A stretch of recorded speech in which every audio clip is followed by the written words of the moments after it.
Have you ever heard of the queen who made European colonial powers tremble? A ruler so fierce, so determined, that they nicknamed her the Mad Queen and the female Caligula? Today, we're uncovering the true story of Queen Ranavalona I of Madagascar, a woman who history, written by her enemies, has tried to erase. Was she a brutal tyrant, or a visionary leader fighting to save her kingdom? Let's find out. Our story begins in the late 18th century. Madagascar, a vast island nation, was not a single unified kingdom but a collection of smaller states. In the central highlands, the Marina kingdom was rising in power. A king named Andrinampoinamarina had a prophecy. The sea will be the boundary of my rice field. He dreamt of a united Madagascar under his rule. This dream would be inherited by his son, Radama I. Radama was a forward thinker, but he took a different approach. He saw the advantage of aligning with European powers, particularly the British. He invited British missionaries and advisors, adopted Western military techniques, and even outlawed the slave trade in exchange for British aid. This modernization came at a cost. Traditionalists at court watched with growing alarm as foreign influence seeped into every corner of their society. The old ways, the ancestral customs, were being threatened. Among these traditionalists was a young woman named Ramavo. Born a commoner, she was chosen to be Radama's first wife for political reasons, to quell potential rivals. While Radama embraced the new world, Ramavo held fast to the old. She saw the British not as allies, but as a creeping threat to Malagasy sovereignty and culture. Then, in 1828, tragedy struck. King Radama I died suddenly at the young age of 35. His designated heir was his young nephew, a boy easily influenced. The modernizing faction at court saw their chance to continue Radama's policies, but they underestimated Ramavo. In a bold and decisive move, backed by the army and the traditionalist faction, she executed a swift coup. She eliminated her political rivals, secured the palace, and declared herself the new sovereign of Madagascar, taking the regnal name Ranavalona I. Her first public address sent a clear message. The era of foreign deference was over. Madagascar would forge its own path.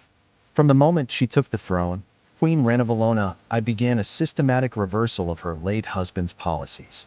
Her primary goal was self-sufficiency.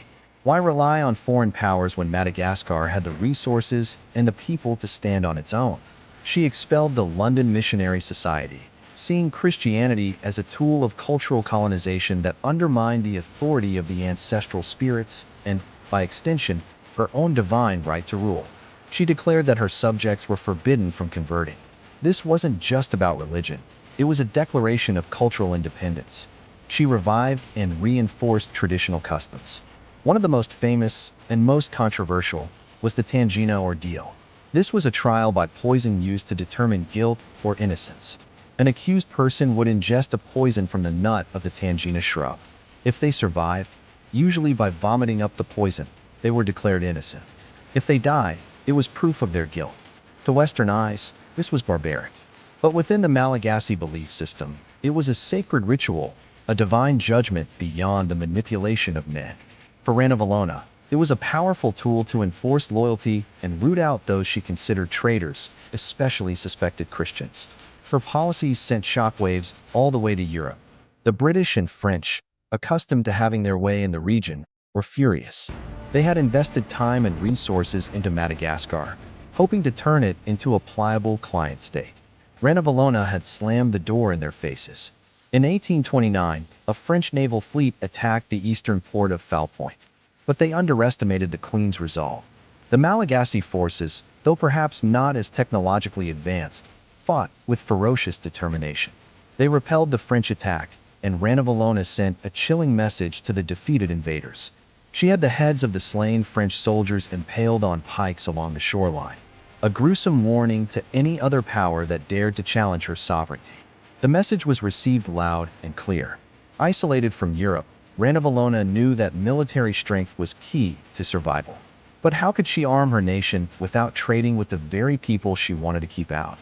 The answer came from an unlikely source, a shipwrecked Frenchman named Jean Laborde. Laborde was a resourceful craftsman and adventurer. Recognizing his talent, the Queen put him in charge of a massive industrial complex just outside the capital. It was an incredible feat of reverse engineering and ingenuity. Laborde, working with thousands of Malagasy laborers, built a self-sufficient manufacturing center that produced everything the kingdom needed: soap, cloth, tools, and most importantly, modern weapons. They smelted iron from the island's rich deposits and forged cannons, muskets, and gunpowder, creating an arsenal that could rival European-made weaponry. This meant Madagascar didn't have to rely on foreign imports for its defense. It was a revolutionary step towards true independence. Ranavallona's reign was a constant balancing act. She maintained a large standing army, not just to deter foreign invasion, but also to continue the work of unifying the island and to manage the forced labor system, known as Fanampoana, which was essential for her public works projects, including the industrial complex and the maintenance of her armies. This system was harsh, and combined with her persecution of Christians and the Tangina ordeal, it contributed to a significant loss of life. It's one of the primary reasons her European detractors painted her as a bloodthirsty tyrant. But it's crucial to see this through the lens of the time. European powers were carving up Africa with brutal efficiency. They used military force, economic pressure, and cultural assimilation to subjugate entire peoples. From Ranavallona's perspective, her harsh measures were a necessary evil, the price of freedom. She was fighting a war for the very soul of her nation, and in war, leaders are often forced to make ruthless choices. Was the cost of her internal policies higher than the cost of colonization would have been? It's a question historians still debate. As the years went on, the pressure from within and without continued to build. European traders still nibbled at the edges of her kingdom, and her own son, the heir apparent Rakoto, was a problem. Influenced by French advisors and Jean Laborde, Rakoto secretly converted to Christianity and came to believe that his mother's isolationist policies were harming the country. He favored reopening trade and dialogue with Europe. In 1857, he was involved in a coup attempt, plotted by French agents, to overthrow his own mother. The plot was discovered, and Ranavalona acted swiftly. She expelled the foreigners involved, but, in a surprising act of maternal mercy, she spared her son's life. However, she cracked down even harder on the Malagasy Christians implicated in the plot.